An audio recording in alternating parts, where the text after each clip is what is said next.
You have seen this light before. You have seen it in a photograph of a rapper's studio. You have seen it in the background of a billionaire's listening room.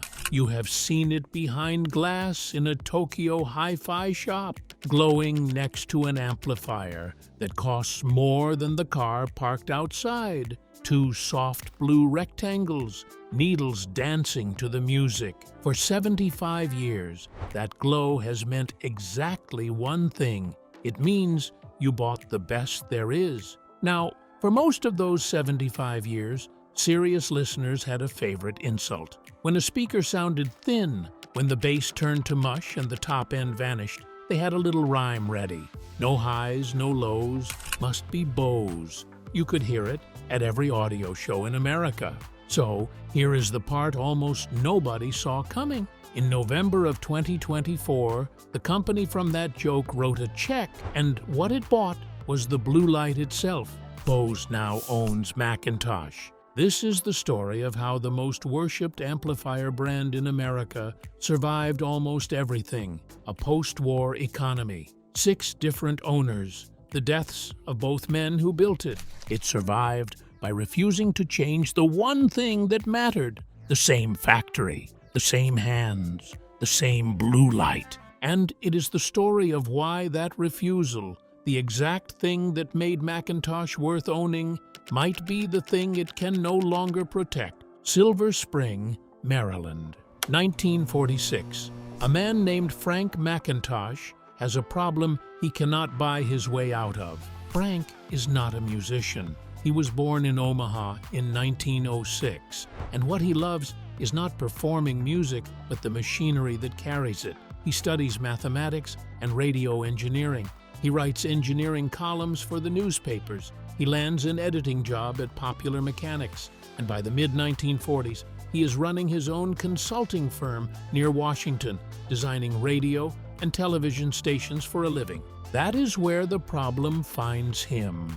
When you build a broadcast station, you need to push serious power through the sound system, and every amplifier Frank can get his hands on betrays him the moment he turns it up. The sound smears. Distortion creeps in everywhere. The plain truth of the era is that you could have high power, or you could have clean sound, but the technology could not give you both at once. For a man whose whole business is sound, that is not a small annoyance. So Frank decides to build the amplifier that should already exist and doesn't. In 1946, he hires a young engineer named Gordon Gow. Gow is Canadian, born in Alberta. He flew with the Royal Canadian Air Force, made flight lieutenant, and earned a decoration from the British Crown for wartime work on radar, the kind of high-stakes engineering where a mistake gets people killed. He and Frank meet in Washington, and together they go after the exact thing everyone else had accepted you could never have. Their answer is a piece of circuitry called the unity-coupled circuit. The details are technical, but the effect is not.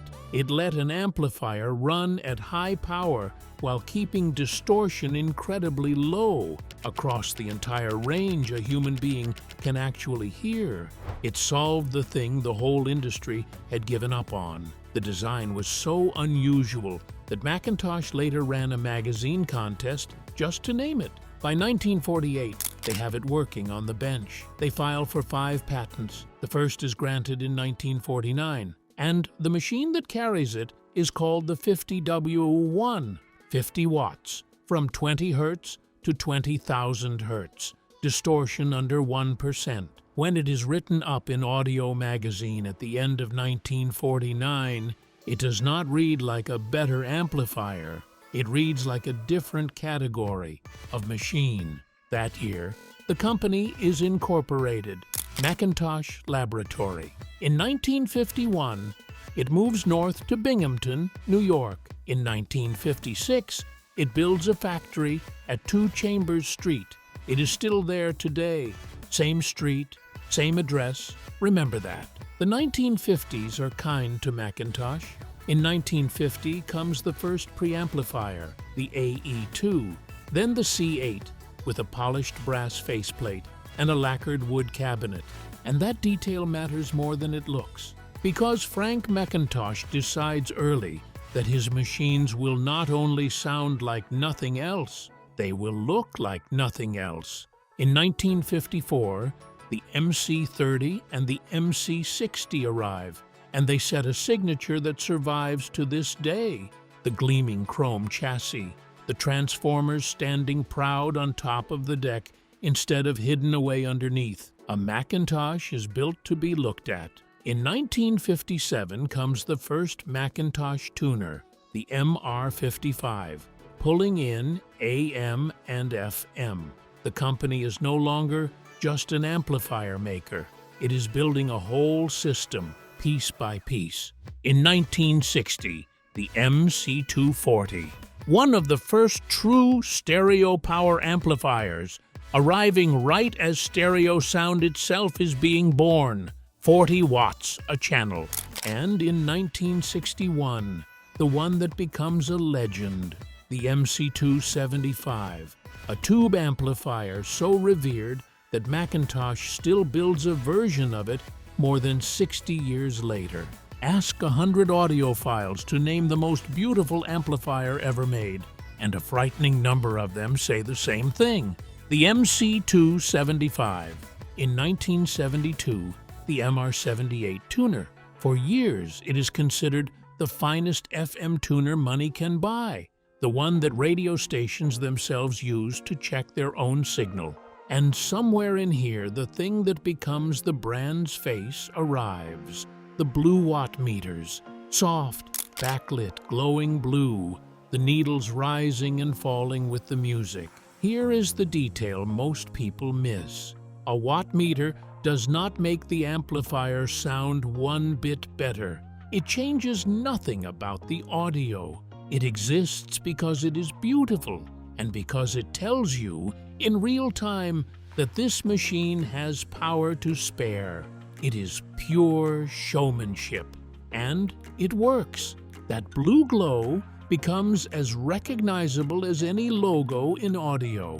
But the real story of McIntosh is not on the outside. It is on the workbench. The transformers, the heart of every amplifier, are wound by hand, in-house, in Binghamton, not outsourced, not automated, wound by people. And that hand-wound transformer hides the single most McIntosh idea of them all. They call it the autoformer. Here is the problem it solves. Most amplifiers are built to feed one particular kind of speaker, and if your speakers do not match, you can lose half the power you paid for, or worse, cook the amplifier trying. The McIntosh autoformer sits at the output and delivers the full rated power to almost any speaker ever made, whether it is a 2, 4, or 8 ohm load. And it does something else. If the amplifier ever fails, the autoformer shunts the fault away from your speakers instead of sending it straight through them, where it could burn out the voice coils or even start a fire. It is a big reason McIntosh amps earned a reputation as nearly indestructible, and McIntosh is one of the only companies left on Earth that still bothers to build them. Every one wound by hand in Binghamton, and the people who wind them stay. Sidney Corderman joins in 1951 to run research and engineering, and gives the company 40 years of his life. Frank runs the place less like a corporation and more like a family. There is a story that he paid his employees a bonus just to quit smoking, decades before any company thought that way. People hired on at McIntosh and retired at McIntosh. And here is the detail that everyone missed about why customers trusted this brand so completely. Starting in the 1960s, McIntosh sent an engineer named Dave O'Brien out on the road to run what they called amplifier clinics. You could bring your gear, McIntosh or not, into a dealer, and they would test it in front of you for free and show you exactly how it measured. O'Brien did that for 29 years. Think about the confidence that takes. A company so sure of its own product that it will publicly measure the competition in its own showroom. The engineering keeps pushing. In 1967, McIntosh opens a loudspeaker division and starts building the speakers to match the amps. They patent a protection circuit called Power Guard that stops an amplifier from destroying itself. In 1980, they build a full anechoic chamber, a room so silent it swallows sound, just to test their speakers properly. They design one of the first loudspeakers ever laid out with the help of a computer. In 1985, they even released their first CD player. This is not a company coasting on a famous old amplifier. It is a company that keeps earning it. And that culture, that refusal to treat the work like a commodity, becomes the exact thing that future buyers will pay fortunes to get their hands on. But that is getting ahead of the story. By the mid-1960s, McIntosh has stopped being an audio company and started becoming an American institution. In 1965, when Lyndon Johnson is inaugurated as president, McIntosh amplifiers carry his voice to the crowd. And in August of 1969, 500,000 people gather in a field in upstate New York for Woodstock. The sound that reaches that ocean of people is pushed by a bank of McIntosh MC 3500 amplifiers, monsters that weigh 150 pounds each, driving the stage for a crowd of more than 400,000. Think about that for a second. The single most famous concert of the 20th century, and the machines making it audible are hand-built in Binghamton. There is even a legend that the amps got so hot in the August sun that crews packed them in ice to stop them overheating. Years later, McIntosh's own president waved that story off. Any ice packed around those amps in the middle of August, he pointed out, would have melted in minutes and left you with something far worse than a hot amplifier.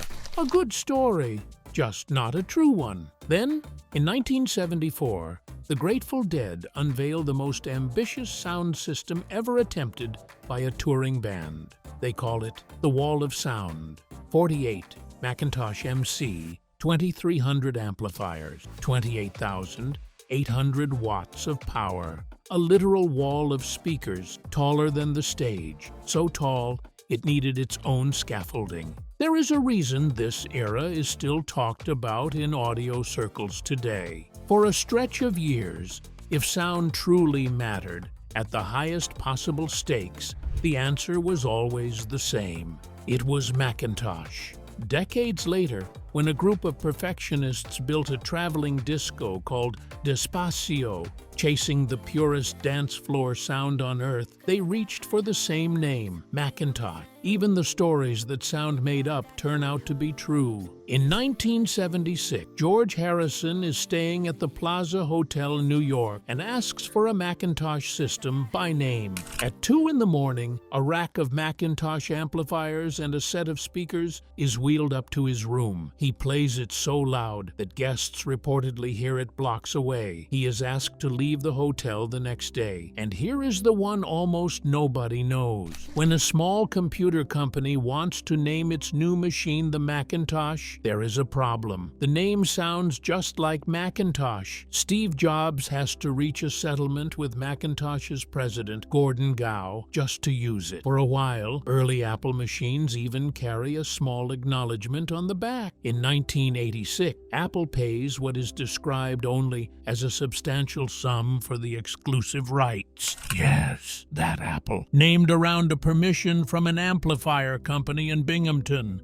But every family business eventually runs into the same wall. The people who built it do not last forever. Frank McIntosh retires in 1977 and hands the company to Gordon Gow. Gow runs it exactly the same way, by hand, by principle. And then, in June of 1989, Gordon Gow dies. Suddenly, the following year, in 1990, Frank McIntosh passes away as well, in his 80s. In the space of a year, both founders are gone, and a company built entirely around two men and their standards is suddenly a company without either of them. This decision seemed small at the time, but the choice the remaining leadership made next would define everything that came after. Here is what should have happened. A boutique manufacturer loses both founders, loses its way, cheapens the product, and fades into a logo on somebody's spec sheet. That is the normal story. That is what happens to almost every company like this. It is not what happened, because the thing McIntosh had built was bigger than any two people. It was a method, hand-wound transformers, the chrome and the glass and the blue meters, machines you could send back to Binghamton 20 years later and have repaired by someone who actually knew them. In Japan especially, the early tube models become objects of near worship. And this is where McIntosh turns into something stranger than an audio brand. It becomes an investment, a clean, original MC. 275 from the early 1960s can change hands for the price of a car. The little MC30 and MC60 monoblocks that started the chrome-era trade for thousands of dollars each. McIntosh gear does not depreciate the way electronics are supposed to. It appreciates, like art, and it has for decades. The company knows exactly what it is holding, which is why it keeps reissuing the MC275, version after version, each one built to the same shape as the 1961 original. A McIntosh is not an appliance you replace. It is an heirloom you hand down. The brand even finds new life on the road. It builds the sound system for the 100th anniversary Ford GT supercar. It builds a radio for Harley-Davidson. Decades later, it puts its name in the dashboards of Jeep's most expensive models. And in 2005, it walks into the biggest electronics show in the world and unveils a 2,000-watt reference amplifier that stops the room cold. By the 2010s, McIntosh is not just selling amplifiers, it is selling a feeling. It opens a 5-story townhouse in Soho called the World of McIntosh, a private playground of listening rooms and screening rooms for the kind of customer who buys audio the way other people buy paintings. Later, it opens another one in Chelsea. The brand has become a luxury experience, and then something lucky happens. Vinyl comes back. A whole new generation discovers that music can be a physical, beautiful thing again, and they go looking for the equipment to match. Suddenly, the blue meters that had glowed since the 1960s are the coolest thing in the room, turning up in music videos and studios and the listening rooms of people who were not even born when the MC275 came out. McIntosh never chased cheap. A flagship pair of its monoblocks can cost as much as a new car, and the people who want them would not have it any other way. Big, heavy, overbuilt, expensive, and glowing blue. That was always the point, and through all of it, the factory keeps running. As recently as 2022, roughly 170 people still build McIntosh in Binghamton by hand, the way they always have. In 2024, the company turns 75 years old. This is the strange magic of McIntosh. In an industry obsessed with the next new thing, a company became more valuable precisely because it refused to become something new. Being frozen in time was not the weakness. It was the entire point. If you love stories about the things that got built to last and what happens to them when the world changes around them, this is what this channel does every week. Subscribe and stay with me, because the last chapter of this one is where it turns. By 1990, with both founders gone and sales stalling, the owners make a decision. They sell. The buyer is Clarion, a Japanese car stereo company, and the price is $28.6 million. And right away, something happens that sets the pattern for the next 30 years. Clarion's president tells the McIntosh workers, in effect, that they like the company just as it is and have no intention of changing what made it work. Read that again. The new owner's promise is not to improve McIntosh. The promise is to leave it alone. And that becomes the deal every buyer makes from here on. Own the legend. Do not touch the legend. Under Clarion, McIntosh even launches its first car audio products, but Binghamton keeps doing Binghamton's work. In 2003, Clarion sells McIntosh to another Japanese firm, D&M Holdings, itself backed by American investment money. The factory keeps running, same street. In 2012, it changes hands again, this time to an Italian group called Fine Sounds, backed by an investment company that has been quietly assembling a collection of the finest names in high-end audio. Audio Research, Wadia, Sumiko, and a speaker maker from Vicenza called Sonus Faber, a company that builds loudspeakers so beautiful they look less like electronics and more like violins. And now, the crown jewel of the whole collection, McIntosh. In 2014, McIntosh's own president, Charlie Randall, leads a buyout of the whole group alongside European private equity and moves the headquarters from Milan to New York. In 2016, the group is renamed after its most valuable brand. It becomes the McIntosh Group. McIntosh is now officially the center of everything. But here is where the story gets more complicated than the fans like to admit. Under all this private equity ownership, some critics start to grumble that McIntosh is coasting, that it is charging fortunes for nostalgia, that a company this legendary should be pushing the technology forward, not selling wood blocks and reissued tuners to people buying a memory. The mystique had become the product, and a mystique is a very easy thing to quietly sell off, one deal at a time. Then in 2022, a Dallas private equity firm called Highlander Partners, managing over $2 billion, buys the whole thing. They call McIntosh the anchor of a new luxury technology platform, which is the kind of language you use right before you go looking for the next buyer. And here is the pattern nobody at the factory could ignore. Japanese car audio, a Japanese conglomerate, Italian money, European money, Dallas money, 5 owners in 32 years.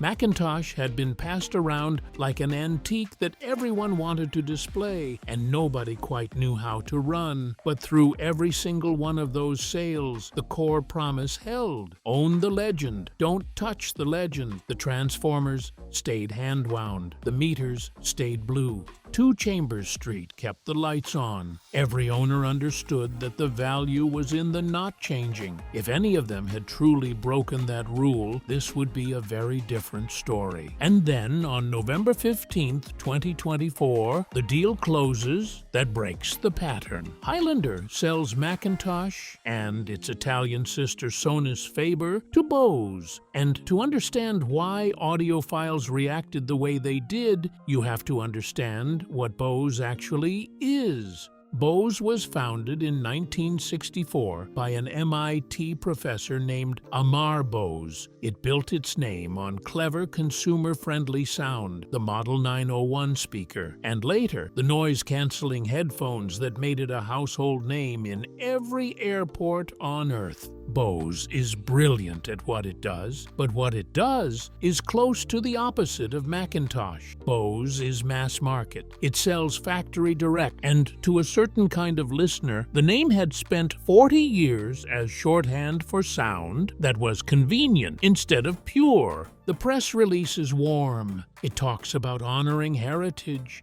about a combined 175 years of craftsmanship, about the future of audio. And it talks a lot about cars, because Bose has spent 40 years putting speakers in them, and automotive is now roughly a third of Bose's entire business. McIntosh comes with a partnership in Jeep. Sonus Faber comes with Lamborghini and Maserati. On paper, you can see exactly what Bose is buying. On paper, it always makes sense. But for the audiophiles who had spent decades using the word Bose as a punchline, watching it buy, McIntosh felt like something else entirely, and within a few months, they would find out they were right to worry. The first sign comes in January of 2025, barely 9 weeks after the deal closes. McIntosh terminates its independent sales representatives, all of them, effective the end of the month. These were not employees in Binghamton.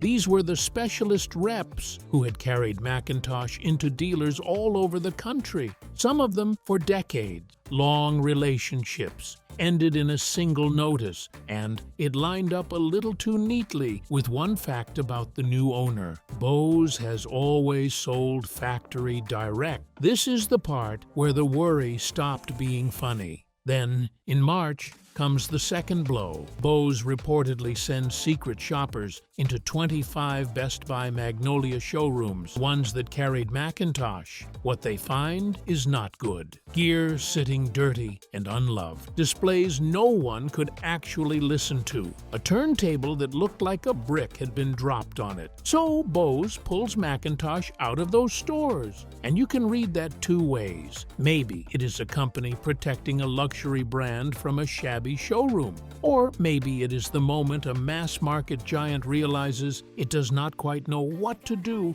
with the thing it just bought. And then, in August of 2025, the last sign. A letter starts circulating among McIntosh partners. It is from Charlie Randall. Randall joined McIntosh as an intern in 1985. 40 years he ran the company. And in that letter, he announces he is stepping down in November of 2025. Exactly 1 year after Bose took over. You would think someone would have said something. And here is the detail that says everything. Charlie Randall stayed through 5 changes of ownership. Japanese Car Audio, a Japanese conglomerate, Italian money, European money, Dallas money. Through every single sale, the man stayed. Bose is the first owner he will not see through the door. On the forums where the faithful gather, the arguments start the same day the letter leaks. Will they keep building in Binghamton? Will they still service the old machines?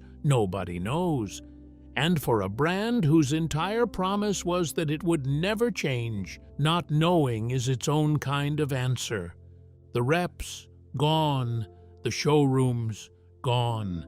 And the man who carried the culture for 40 years, gone.